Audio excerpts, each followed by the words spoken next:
Vamos falar da China, da viagem de Lula à China. Por sinal, o giro de Lula pela China e Rússia foi um giro de grande sucesso do ponto de vista das relações internacionais e geopolítico. Lula ir à Rússia no dia da vitória, para celebrar o dia da vitória, né, o dia da derrota dos nazistas na Segunda Guerra Mundial, num momento em que nenhum país ocidental, nenhuma potência ocidental esteve lá, foi significativo, foi importante. Politicamente foi importante. Mas, e essa é uma questão que vai se repetir também na viagem à China, já explico por quê. Mas, do ponto de vista da relação comercial, da relação econômica entre os países, não houve o avanço. Ao contrário, a grande estrela latino-americana da celebração do Dia da Vitória foi o Maduro. A Venezuela e a Rússia fizeram acordos muito importantes para a economia venezuelana e para a relação entre os dois países. O Maduro, nós vamos conversar daqui a pouco com o Fabiano Melquizuc sobre isso, o Maduro que é tratado como inimigo pelo Lula, como o Bolsonaro tinha tratado. A única diferença entre o Bolsonaro e o Lula desse ponto de vista é que o Lula não ameaça a intervenção militar, mas trata o Maduro como inimigo, como um adversário. Então, na viagem à Rússia, não saiu nenhum acordo entre os dois países, mas do ponto de vista político, geopolítico, é claro, foi muito, muito importante. Além da presença de Lula e Maduro, quem esteve lá é o Xi Jinping, e também foram assinados acordos, ele ficou 3 dias lá,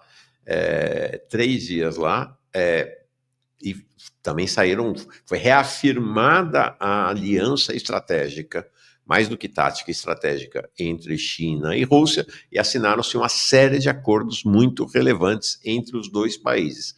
Quem estava também lá, na Rússia, já vou falar da China, quem estava também no encontro na Rússia, e foi tema nosso ontem, né? Foi o Ibrahim Traoré, que é o presidente de Burkina Faso. Ontem teve um superchat, não estou lembrado agora quem mandou o superchat, pedindo para a gente falar sobre o que está acontecendo em Burkina Faso e quem é esta figura, o presidente Ibrahim Traoré. Pois bem, na medida do possível, eu vou tentando acolher as demandas e sugestões das pessoas e pautando aqui. Então, na sexta-feira, o Hugo Albuquerque, que conhece bastante o que está acontecendo lá naquele país, né? O Traoré é um revolucionário, né? Vem aqui falar sobre esta experiência. O canal do Rocco já dizendo aqui, Tratoré neles, né? Então, ele vem falar sobre a experiência de Burkina Faso e sobre esta figura, esse personagem importante hoje na África, que é o presidente de Burkina Faso, um militar, 37 anos apenas, o Ibrahim Traoré. Sexta-feira a gente vai falar bastante sobre isso, tá? Eu não sei, mas se puderem me lembrar quem falou ontem, Margarete Gonzato, mandando a sugestão dela. O J. Martins, nunca ouvi dizer que Lula é inimigo do Maduro. J. Martins, pelo amor de Deus, né? Vamos ser realistas, né? O Lula hostiliza a Maduro e a Venezuela. O Lula vetou a entrada da Venezuela nos BRICS. O Lula não reconheceu a vitória de Maduro nas eleições. O Lula congelou a relação entre os dois países. Dizer que eles não são inimigos. Difícil, né? Difícil. Então, o Helder dizendo, cuidado para não idolatrar o Traoré. O Hugo vem aqui para falar da complexidade dessa figura e do processo lá em Burkina Faso. Não vai ser uma louvação, não. Vamos falar a realidade, né? Vamos falar o que está acontecendo lá. Bom, China. Então, a viagem para a China também foi muito importante do ponto de vista da política externa brasileira e do cenário geopolítico global. Mais do que na Rússia, desse ponto de vista, em relação à Rússia, A relevância maior foi pela data do dia da vitória. Certo? Porque o Império, os Estados Unidos, está numa relação dúbia, mas uma relação bem mais amistosa com a Rússia. Quem nesse momento está em confronto aberto com a Rússia é a Europa. Então, desse ponto de vista, bastante importante a ida de Lula lá. Já com a China, não. É o inverso, né? A Trump está em pé de guerra com a China, agora deu uma recuada, né, no tema das tarifas, mas de fato o grande inimigo dos Estados Unidos não é mais a Rússia, é a China. E Trump tem se comportado assim. Então, Lula ir ao encontro de Xi Jinping é importante. O evento não foi uma reunião, uma viagem apenas bilateral. O que aconteceu em Lula foi para Beijing, foi para a China, por conta do quarto encontro entre China e a Confederação dos Países Latino-Americanos e Caribenhos, tá? Que foi um grande sucesso. Não apenas ele foi como presidente, foi uma reunião de nível ministerial, mas 3 presidentes da América Latina estiveram lá. Ele, Boric e Gustavo Petro. Gustavo Petro, inclusive, anunciou durante a visita a adesão da Colômbia à Rota da Seda, a nova Rota da Seda. Dos 33 países da América Latina e Caribe, 20 já aderiram à Rota da Seda. O Brasil não. O Brasil não. É uma afronta aos Estados Unidos que o Brasil não quer, não topa fazer. Né? E é importante, né? É este jogo, né? Lula foi para a China e o Haddad estava indo lá para os Estados Unidos para fazer vassalagem ao governo americano, às plataformas e assim vai. Então tem esse jogo aí, que é um jogo de morde e assopra dos dois lados. Então, foi isso. As duas viagens muito, muito importantes para o cenário geopolítico, mas de baixa relevância para as relações concretas do ponto de vista econômico e comercial entre os dois países. Explico. Então, olha aqui. Primeiro, tanto na visita do Xi a Brasília em outubro, ao Brasil em outubro, né? Foi no Rio de Janeiro, quanto na visita do Lula à China, quem de verdade se favoreceu pelos acordos foi o agro. Foi o agro. O agronegócio foi o grande favorecido pelos acordos. Como sempre, né? Isso aqui está virando o fazendão do mundo, né? O fazendão do mundo. Então, olha essa manchete aqui da CNN.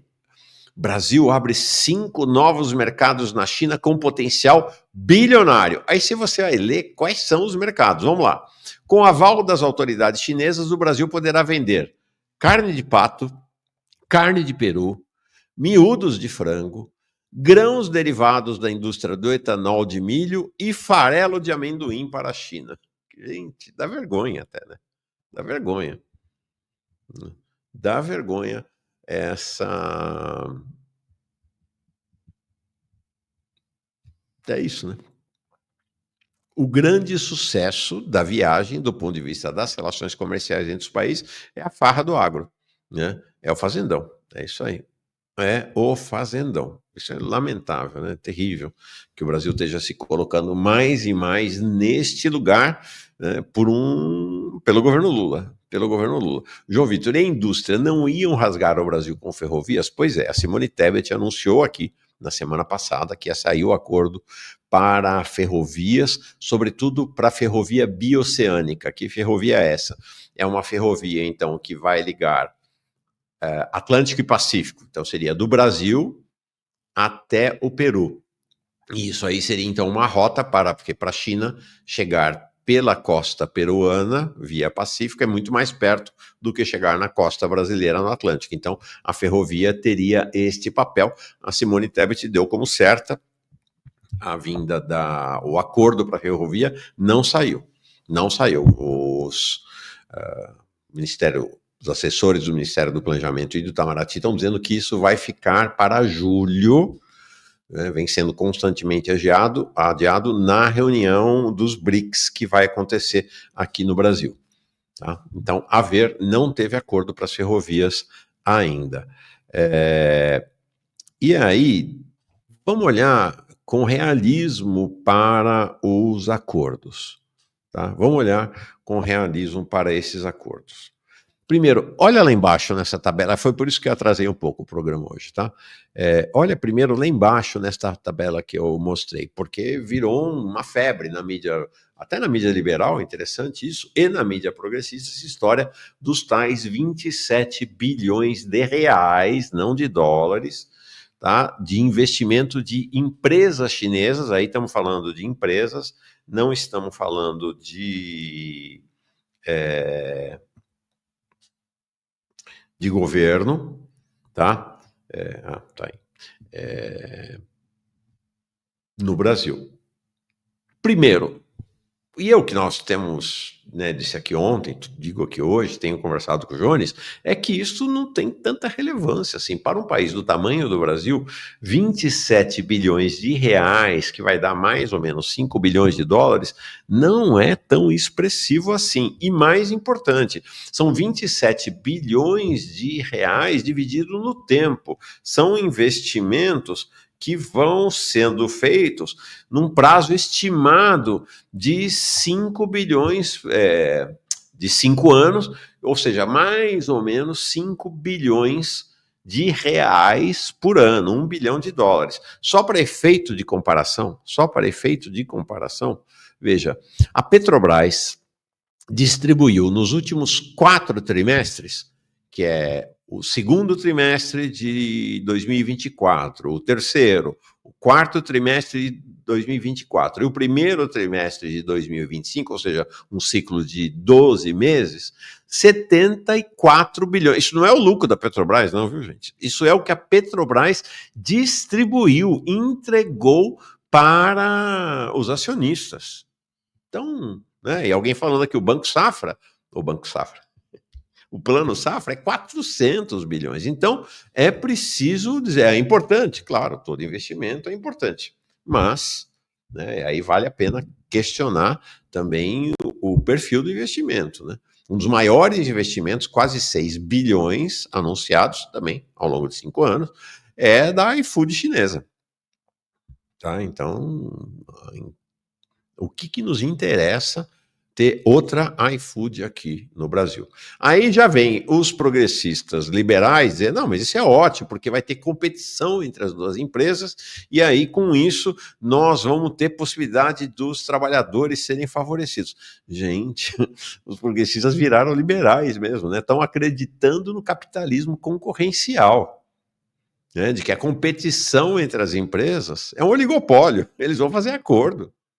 E a empresa chinesa, eles já anunciaram, eles vêm para o Brasil para jogar o jogo nas regras brasileiras, que são essas atuais, a regra do iFood, né, com apoio do governo brasileiro. Então, sem ilusões quanto a isso. Como é que se regulamenta um setor? Se regulamenta com regulação estatal, que o governo recusa-se a fazer. Ou quando faz favorecendo, como fez no caso dos motoristas de aplicativo, do Uber e 99 e outros, favorecendo as empresas. Então é importante dizer, essa ideia de que, não, vem uma empresa chinesa e vai melhorar, cascata. Competição e capitalismo concorrencial não existe. E é o que diz aqui, né? É isso aí. Na área de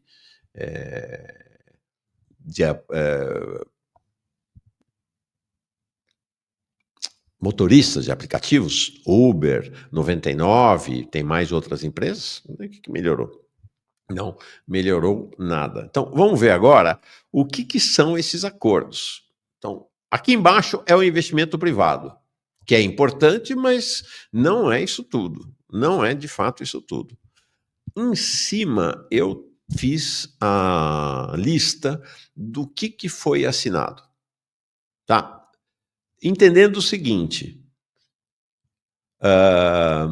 declarações, planos genéricos e memorandos são intenções. São coisas que podem ser desenvolvidas com o tempo. Não é nada de concreto. Isso é tradicional nas relações internacionais. Um memorando é uma coisa, olha, nós vamos trabalhar para fazer algo nessa área. Isso é um memorando ou um plano de ação genérico ou uma declaração de intenção, tá? Protocolo não, já é um pouco mais avançado. Protocolo já é algo que tem maior efetividade, vai acontecer. E aí você tem acordos. Aí os acordos, de fato, são acordos também para serem efetivos. Então vamos olhar na visita do Xi ao Brasil, que também na época foi um carnaval, né? 37 acordos e tal. Olha só, na visita do Xi ao Brasil foram 37 documentos. Dos 37, 31 foram declarações, planos e memorandos.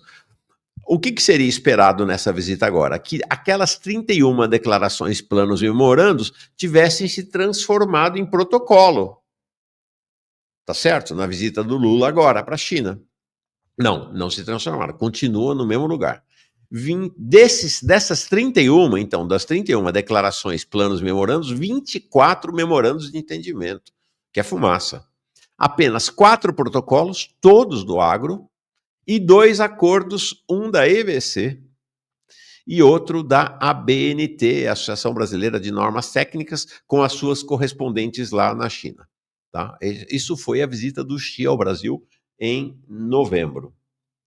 Visita do Lula à China agora, que acabou hoje, ou acabou de ontem para hoje. Em vez de 37, 36 documentos. Em vez de 31 declarações, planos e memorandos, 29. Em vez de 24 memorandos de entendimento, 26 memorandos de entendimento. Ou seja, você vai gerando fumaça e vai rolando com a barriga. Né? 4 protocolos, todos protocolos do agro de novo. É só o agro, gente. É só o agro. E 2 acordos. Um acordo entre o BC aqui e o Banco Popular da China, e um acordo entre Dataprev e 2 empresas chinesas para inteligência artificial. Tá? É um protocolo para infraestrutura de dados voltados à inteligência artificial. Esse um acordo bem interessante. E um termo que foi assinado entre a Fiocruz e 2 empresas chinesas para a produção de insulina. É isso. Então, realmente, o resultado... Não que o resultado político ou geopolítico não seja palpável e concreto, é claro que é, mas o resultado econômico, comercial, financeiro é muito pequeno até o momento. Né? Não se compara, por exemplo, ao que Rússia e Venezuela estão fazendo, e ao que China e a própria Venezuela, ou China e os países da África, por exemplo, estão fazendo. Né? E para a China, o Brasil é de fato um fazendão. Nesse momento é isso. Esta é a realidade. E aí teve uma crise na viagem. Né? A viagem terminou com uma crise causada por Janja. Tá? Então saiu essa notícia ontem. Quem deu a notícia foi o pessoal da Globo News, Andréa Sadi e o Valdo Cruz. Ontem, no começo da tarde, saiu a notícia. Vou ler para vocês, porque acho que vale a pena para entender o que aconteceu. A primeira-dama brasileira protagonizou um climão no encontro entre o presidente chinês e a delegação brasileira ao pedir a palavra para falar dos efeitos nocivos da rede social chinesa TikTok. Não é a primeira vez que Janja pede a palavra em cerimônias formais, contrariando o protocolo e a previsão e o combinado entre as partes para falar. Não é a primeira vez, outras vezes eu sei, né, não vieram ao público, mas também causaram constrangimento. Segundo relatos de integrantes da comitiva brasileira, quem que estava lá? Estava lá ministros, estava lá deputados e senadores, sobretudo o Hugo Mota e o Hugo Mota não, o Alcolumbre, não, quem estava era o Elmar Nascimento, do União Brasil da Bahia, tô achando que foi ele que vazou, viu? E tá, o Hugo Mota não estava, não, e estava o Alcolumbre, tá? Então, segundo relatos de integrantes, quem vazou? Também tem tradutor, tem o pessoal do cerimonial, tal. Mas, ó, minha aposta, ou foi ministro, ou foi parlamentar, que utilizam é uma troca com jornalistas, tá certo? Eu te dou informação e você me dá espaço. É assim que funciona o jogo. É assim que funciona o jogo. É comércio. No caso, comércio de informação, de espaço, de exposição pública. Funciona assim o negócio. Segundo relatos de integrantes da comitiva brasileira, a Janja pediu a palavra para falar sobre como a plataforma representava um desafio em meio ao avanço da extrema-direita no Brasil. Segundo ela, o algoritmo favorece a direita. Segundo relatos, ela ouviu do próprio presidente chinês que o Brasil tem legitimidade para regular e até banir, se quiser, a plataforma. Nas palavras de um ministro, então aí, ela indicando que a fonte talvez tenha sido um ministro. Ninguém entendeu, abre aspas, nem o tema, nem o pedido, para falar em um encontro que não havia falas previstas. Na avaliação de um integrante da comitiva, não sei se é a mesma fonte ou se eles ouviram outra pessoa, a situação foi constrangedora e se tornou ponto negativo de uma viagem com resultados positivos para o Brasil. Além de Xi Jinping, a primeira-dama da China, Peng Liyuan, teria ficado irritada com o comportamento de Janja durante o encontro. A postura da brasileira foi considerada desrespeitosa em relação ao presidente Xi Jinping. Integrantes da comitiva lembraram que o TikTok está no centro de uma disputa nos Estados Unidos, onde o governo americano tenta forçar a venda da participação da empresa chinesa para uma companhia americana, algo que tem gerado irritação no governo chinês. Dá para entender a irritação com essa manifestação da Janja no momento em que os Estados Unidos estão fazendo uma ofensiva sobre o TikTok, que é uma empresa chinesa. Tá? E a assessoria de Janja não respondeu a esta reportagem. Tá? Então, isto foi lá o que aconteceu e Lula ficou irritadíssimo. Foi feita uma pergunta para ele na coletiva. Se fosse só bastidor, eu nem entraria, mas virou de fato um tema público-político. Foi feita uma pergunta na coletiva sobre isso e ele respondeu. Vamos ver a resposta de Lula na coletiva.